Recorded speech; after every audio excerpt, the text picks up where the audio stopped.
Is that you would have thought that it was a pretty hostile environment. The castle's exposed position in the wilds of the Scottish Highlands posed a unique problem. Although the weather can be mild because of the Gulf Stream, I think being that far north and on the coast, I think it can also be very, very fierce, tumultuous seas and winds that could lift a cabbage up and take it 60 feet. There's something called the Great Wall of Mey, which is 15 feet high of sandstone, and that really protects the garden from the weather. You know, outside of those walls, the wind would be blowing, possibly salt spray coming over the wall as well. But inside, it's just tranquil, it's slow, it's beautiful because you get all the scent as well coming from all of the roses.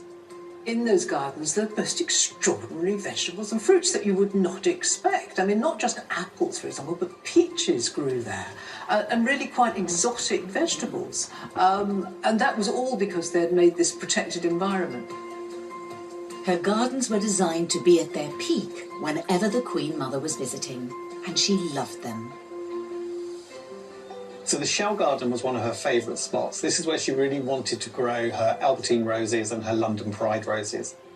All the pathways are made from crushed shells, which are taken from the coastline. And she would just sit there in summer afternoons and just really enjoy it. It was a labour of love.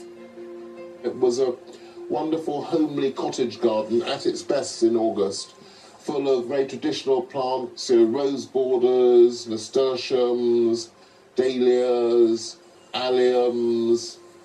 She wanted to grow plants that she was familiar with and also what she'd grown up with. But this didn't stop her gardeners also producing their own unique varieties. But there have been two main plants that have been named after the Castle of Mey. One is an agapanthus, or lily of the Nile, with a lovely violet flower, and then the beautiful sweet pea, which is pure white, just really reminds me of the late Queen Mother, absolutely stunning, with a delicious scent. For nearly half a century, the Queen Mother's yearly visits continued. But in 2001, the Castle of Mey welcomed her one last time. Just a few months later, on the 30th of March 2002, she died at her home in Windsor.